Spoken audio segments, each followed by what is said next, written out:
Boa noite, veja no Brasil TV desta terça-feira, dia 1º de fevereiro. Uma obra no metrô de São Paulo desabou e abriu uma cratera numa das principais vias da capital paulista e tumultuou o trânsito na cidade. Um relatório do Observatório do Clima revela que o IBAMA usou menos da metade do dinheiro reservado para a fiscalização ambiental. Uma criança de 5 anos morre no sertão de Pernambuco depois de ter sido picada por uma cobra cascavel. E ainda a ajuda de uma organização não governamental na compra de material escolar para famílias carentes no Rio de Janeiro. É agora no Brasil TV.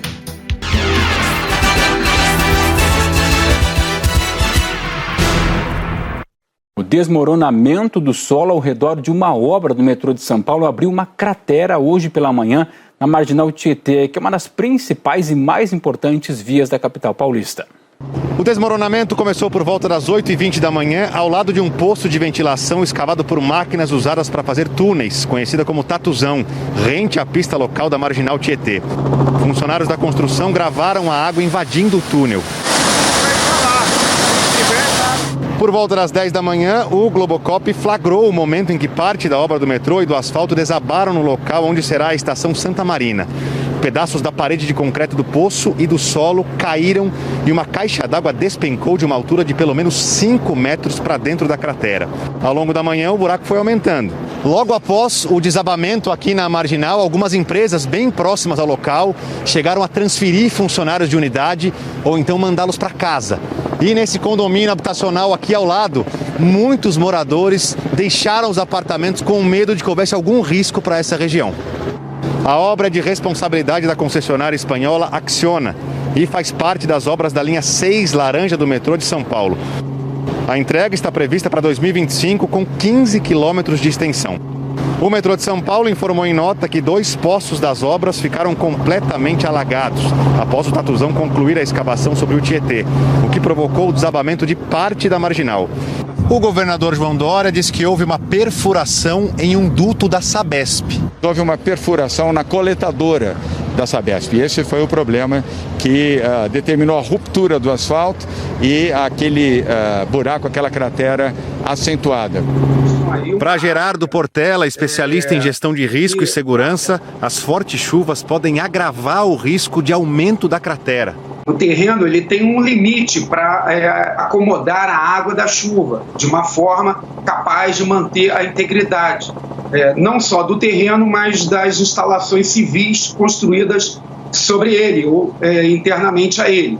E esse monitoramento ele não foi feito, porque senão teria sido feita a interdição antes que acontecesse o problema. A cobertura completa dos transtornos, os motivos desse acidente, da abertura dessa cratera em São Paulo, você tem daqui a pouquinho no Jornal Nacional. Vamos te contar agora que o Corpo de Bombeiros e voluntários continuam os trabalhos de buscas por 10 pessoas que estão desaparecidas em Franco da Rocha, na Grande São Paulo, depois de deslizamentos de terra causados pelas chuvas fortes no fim de semana. Kleber José Bonfim, de 37 anos, Anderson da Costa Santos, de 26 anos, Vinícius Santos, de 13 e Diego dos Santos, de 30 anos, são da mesma família. Eles foram enterrados hoje. Numa rede social, a irmã do Kleber, Bruna, desabafou. Volta pra mim, irmão. A Giane falou com carinho do vizinho Vinícius. No sábado à noite ele sentiu vontade de dormir na casa da avó, como sempre, ele ia mesmo, gostava, então a mãe deixou ir, né? Os 4 morreram soterrados depois que este barranco deslizou, arrastando 15 casas em Franco da Rocha, na Grande São Paulo. Meu primo Anderson, que é parente nosso, o Anderson, Kleber, Vinícius, uma criancinha de 12 e 13 anos. Difícil saber que vi nascer eles, entendeu? Além deles, Amanda Salles, de 25 anos, também morreu na tragédia. José Ailton Vitor Silva, de 30 anos, a esposa Adriana, de 33, e o filho Osiel Vitor, de 2 anos, foram as últimas vítimas identificadas. E eles morreram abraçados, os 3. Ele morreu abraçado para proteger o filho e a esposa. O casal era de Alagoas, onde será enterrado. Dona Tereza é mãe da Adriana. Ela não via a filha pessoalmente há mais de 2 anos. Sempre falava com a minha filha quase todo dia. Falava com a minha filha, assim, com o meu netinho. E com o meu genro também, gente. Só vi o meu neto por foto, não cheguei nem a ver meu neto pessoalmente. O deslizamento foi às 6 da manhã de domingo. 54 bombeiros e mais de 100 voluntários trabalham nas buscas. Hoje, 2 dias depois do temporal, ainda há muita lama acumulada nas ruas de Franco da Rocha. Os prejuízos aparecem em todo o canto. A repórter Carol Iannelli percorreu as ruas do centro da cidade. Os pedestres passam por aqui com muita dificuldade. A gente percebe muita lama aqui na rua. Olha em que condição que está o ponto de ônibus. Olha aqui, gente. Eu estou mostrando para vocês como é que estão os nossos pés. Está até difícil de andar para esse lado. Essas rampas de acesso para a agência mostram como que o nível da água subiu bastante por aqui. Já preparada para trabalhar. Tirar, dar uma limpada lá dentro da loja lá, né? O trabalho dos bombeiros e dos voluntários é difícil porque continua chovendo aqui em Franco da Rocha, o que deixa o solo molhado e instável. Também pelo perigo de novos desmoronamentos. Hoje pela manhã, as buscas foram interrompidas por algumas horas. Aquela casa está sendo demolida porque corria o risco de desabar. Segundo o Corpo de Bombeiros, 10 pessoas ainda estão desaparecidas. 5 são parentes do seu Santana. O ferimento no rosto é marca da tragédia. Ele estava assistindo TV com a neta e a esposa quando ouviu um barulho. Ele e a neta se salvaram. Escutei muito barulho. A minha mulher se levantou, a minha neta levantou em seguida. Aí falou, quando eu for chegando no corredor do quarto da minha filha, aí eu não vi mais nada, eu só vi escuridão e as paredes vindo de lá para cá.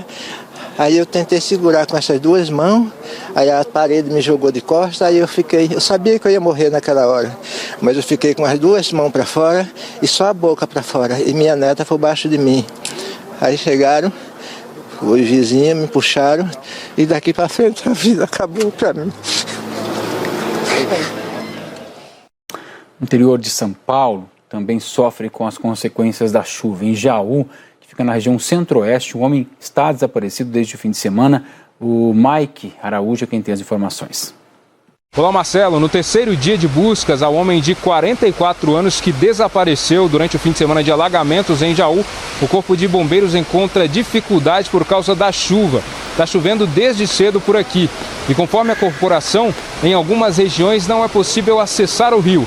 O trabalho segue nas margens, na divisa de Jaú com Bariri. O morador de 44 anos foi visto pela última vez no sábado à noite, enquanto pescava no rio Jaú. A procura por ele no fim de semana teve ajuda inclusive do helicóptero Águia da PM. Com a cheia histórica no rio Jaú, um homem de 61 anos morreu afogado dentro de casa. Ele foi enterrado ontem à tarde em Bariri, cidade onde a família mora. Segundo a Defesa Civil, pelo menos 150 pessoas precisaram ser abrigadas em um ginásio da cidade. E mais de 1.000 moradores de 5 bairros tiveram suas casas alagadas. Hoje também é um dia de muito trabalho para esses moradores que ainda fazem a limpeza. Mesmo diante de tantas perdas e destruição, o espírito solidário prevalece. Uma corrente de apoio se espalha e movimenta os pontos de doações. A prioridade é arrecadar produtos de higiene e limpeza, além de alimentos, roupas, água potável e também colchões. De Jaú, Mike Araújo para o Brasil TV. Um relatório divulgado hoje pelo Observatório do Clima, que reúne mais de 70 organizações da sociedade civil, afirma que o IBAMA gastou menos da metade do dinheiro disponível para fiscalização em 2021, ano em que teve as maiores taxas de desmatamento na Amazônia e no Cerrado nos últimos anos. O Observatório do Clima produziu o relatório a partir de dados públicos e oficiais. Segundo a organização, no ano passado o IBAMA tinha quase 220 milhões de reais para serem usados na fiscalização ambiental. Mas o valor liquidado, ou seja, o que foi gasto na execução das atividades, só chegou a 88,9 milhões de reais, apenas 41% do orçamento total. Segundo o relatório, a redução dos investimentos em fiscalização reflete os baixos números de multas por infrações ambientais. Entre 2020 e 2021, o IBAMA aplicou 2.534 autos de infração por desmatamento ilegal. 40% a menos que no período de 2017 a 2018, no último ano do governo Temer, e o menor número de multas desde o ano 2000. Os embargos de propriedades, quando o responsável fica impedido de vender produtos da área desmatada, também caíram. No ano passado, o IBAMA embargou 772 áreas, 67% a menos que em 2018. O Observatório do Clima também constatou a redução do orçamento geral do Ministério do Meio Ambiente. O valor liquidado começou a cair em 2018, ainda no governo Temer, e continuou despencando nos 3 primeiros anos do governo Bolsonaro. De acordo com o relatório, em 2021, os gastos do Ministério de 2,5 bilhões de reais foram os mais baixos desde o ano 2000. O que isso mostra? Enfraquecimento da fiscalização, que sempre foi a meta desse governo, mas num patamar assim inaceitável, porque o Congresso deu dinheiro a mais, suplementou o orçamento da fiscalização para as operações ocorrerem em 2021. O relatório também chama atenção para as consequências da redução da fiscalização. Enquanto as operações de campo diminuíram, no ano passado o desmatamento bateu recordes nos principais biomas brasileiros. Em 2021, o INPE registrou a maior taxa de desmatamento da Amazônia nos últimos 15 anos. E no Cerrado, a devastação foi a mais alta desde 2016. Ainda segundo o Observatório do Clima, projetos de lei que tramitam hoje no Congresso também podem enfraquecer a proteção ambiental. O que nós chamamos combo da morte, né? A lei de licenciamento que acaba com as licenças ambientais, projetos de regularização fundiária que foram feitos para respaldar a grilagem, projetos sobre terras indígenas que vão abrir as terras indígenas para qualquer tipo de uso. Então, nós temos uma perspectiva, agora no primeiro semestre de 2022, bastante risco de retrocessos. O IBAMA afirma que o orçamento de 2021 chegou a 444 milhões de reais e que usou 98% dos recursos destinados ao meio ambiente. O IBAMA diz ainda que empenhou 435 milhões em ações como preservação e combate a incêndios florestais, licenciamento, biodiversidade, além de fiscalização ambiental. Nós procuramos o Palácio do Planalto e o Ministério do Meio Ambiente, que ainda não se manifestaram sobre o relatório exibido na reportagem. Vamos falar agora sobre a vacinação contra a Covid-19. No Pará, a capital começou a aplicar a 4ª dose em pessoas imunossuprimidas. O Ingo Miller é quem conta. Olá, Marcelo. A Prefeitura de Belém começou a aplicar nesta terça-feira uma dose de reforço adicional da vacina contra a Covid-19 na população imunossuprimida. São pessoas que têm o vírus do HIV, pacientes transplantados, renais crônicos que precisam fazer hemodiálise e mais públicos que têm algum problema de imunidade que provoca resistência baixa.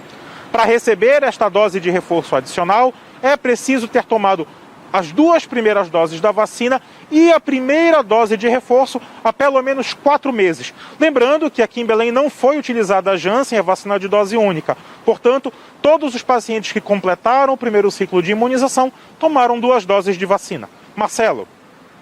No Rio de Janeiro, a Prefeitura da capital suspendeu a campanha de vacinação infantil contra a Covid porque faltam doses e disse que só vai retomar essa vacinação nas crianças na próxima sexta-feira.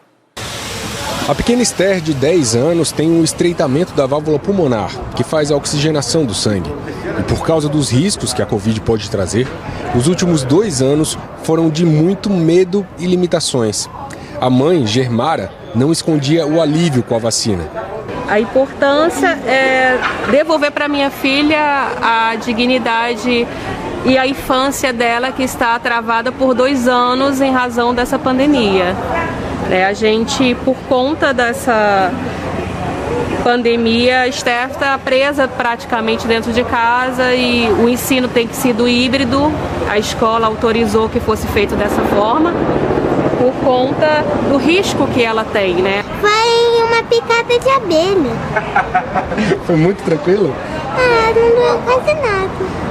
Por causa da falta de doses, só as crianças com alguma comorbidade ou deficiência estão recebendo a vacina contra a Covid-19 na cidade do Rio de Janeiro.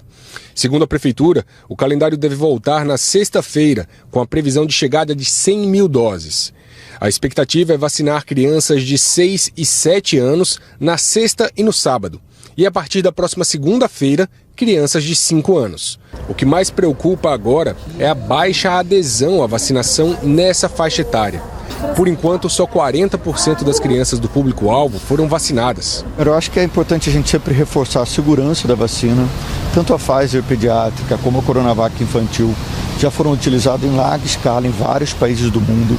A Pfizer pediátrica já foram aplicadas mais de 14 milhões de doses em criança, então a gente já sabe que é uma vacina muito segura, muito eficaz. A Prefeitura do Rio afirma que não vai cobrar o comprovante de vacinação de crianças na volta às aulas, somente dos profissionais de educação. O Rio de Janeiro apresentou uma queda na taxa de positividade dos testes de Covid essa semana, o que pode indicar que a variante Ômicron está perdendo força.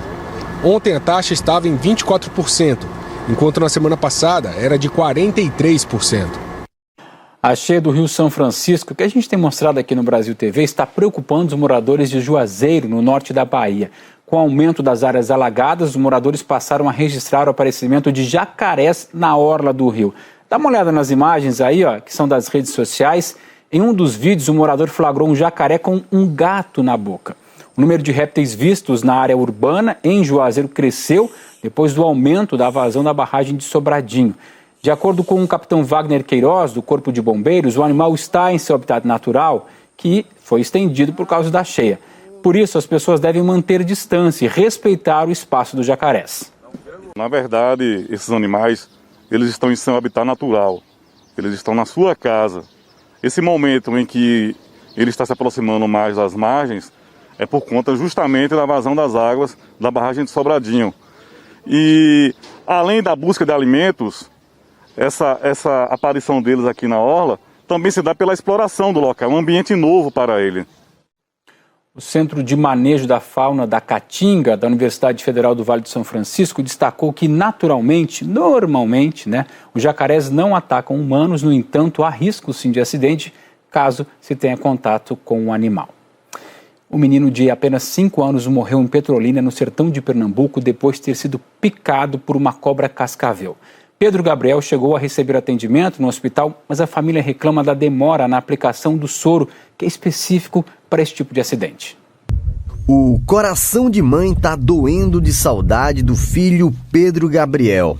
Restaram as lembranças de uma criança que era carinhosamente chamada de Biel, que gostava muito de brincar e que era pura alegria. Não tinha tempo ruim para nada. Brincava com todo mundo, muito alegre, muito agitado. Às vezes eu ficava, Gabriel, não faça isso. E ele teimava em fazer. Era especial demais, meu filho. Não tinha um tempo ruim de jeito nenhum para ele. Gabriel gostava de brincar ao lado de casa, na comunidade Porto da Ilha. No dia 22 do mês passado, por volta das 5 horas da tarde, ele foi picado por uma cobra. Ele estava ali brincando, né? Aí o primo dele, aí então eu ia saindo, aí o primo dele disse, vô, vem aqui, a cobra picou o menino aqui, Gabriel. Aí então eu corri pra lá, quando eu cheguei lá, eu disse, cadê a cobra? Ele disse, ela aí. Aí eu disse, ai Deus, é um cascavéi. Depois que o Gabriel foi picado pela cobra, a família o levou até um hospital aqui de Petrolina. Daqui até chegar no local, o percurso dura em média 30 minutos. A família disse que ao chegar ao hospital, houve demora no atendimento. Quando chegou no trauma, eles mandaram a gente ir pro Dom Malan, que criança não era lá, e quando a gente chegou lá, passou uns 10 minutos. Quando eu cheguei lá, ela disse, foi o quê, moça? Foi queda? Eu disse, não, foi queda não, foi picada de cascavel. Ela mandou eu entrar direto lá pra dentro. Quando eu entrei, as enfermeiras que estavam lá mandaram eu voltar para passar por triagem. Aí eu comecei a ficar desesperada, que já estava uns 10 minutos. E eu comecei a gritar, não segurava mais em pé. Aí ela foi lá fora, chamou meu menino para pegar meu menino que estava no braço, meu netinho. Aí foi disse assim, pegue ele, senhor, que ela não está com condição de ficar com ele. E aí foi demorando, e as horas foi passando, e eu fiquei desesperada, gritando que nem uma louca. Agora, a família da criança quer respostas. Ninguém entende como ele chegou ao hospital ainda com vida, ficou internado por 4 dias, piorou e não voltou mais para casa. Quero justiça porque a criança e deixar acontecer isso, né? Podia ter aplicado soro bem antes nele. O Hospital Dom Malan informou que seguiu todos os protocolos e orientações do Centro de Informação Toxicológica de Pernambuco, CIETOX, para os casos de acidentes com cobras. Depois de coletados os exames laboratoriais, foi aplicado no menino soro antiofídico, mas o quadro evoluiu com gravidade, levando a criança à morte. Veja a seguir, o chefe do tráfico de Vespasiano, que fica na região metropolitana de Belo Horizonte, é preso depois de tentar atropelar e atirar em policiais.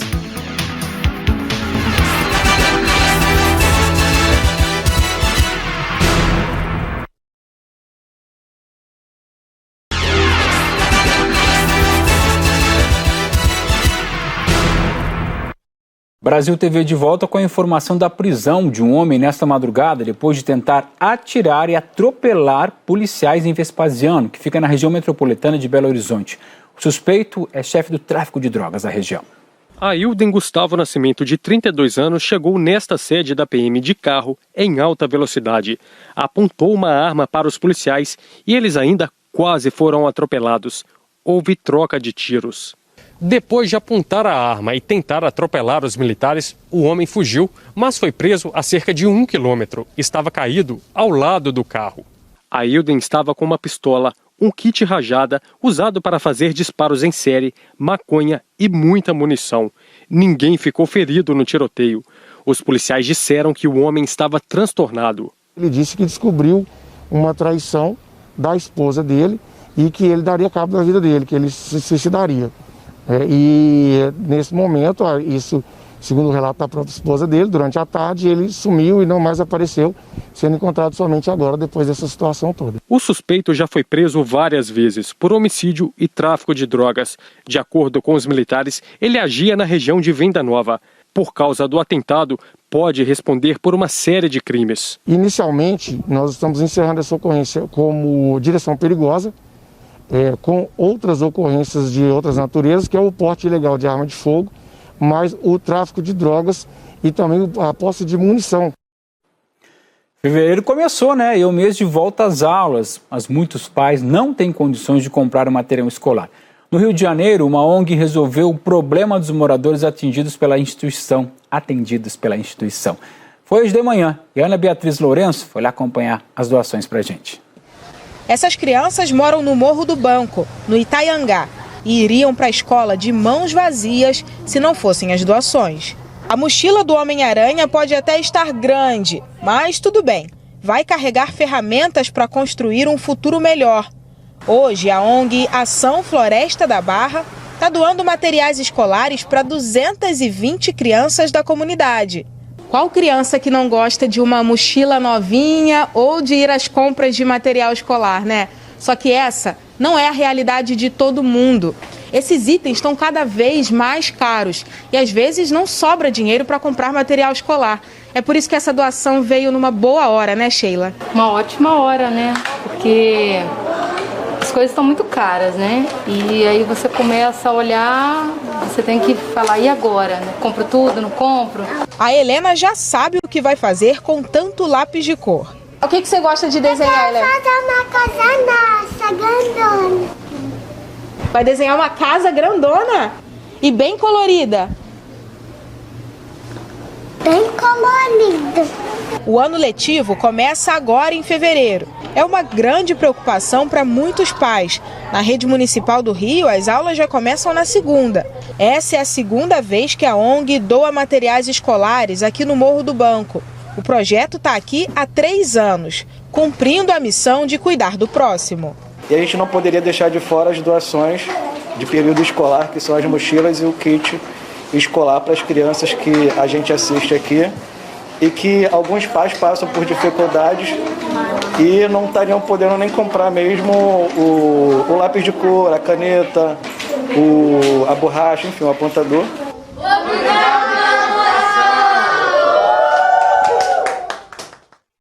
O Brasil TV fica por aqui. Outras notícias logo mais no Jornal Nacional, que hoje começa mais cedo, às 7:55 da noite, horário de Brasília. Boa noite e até amanhã.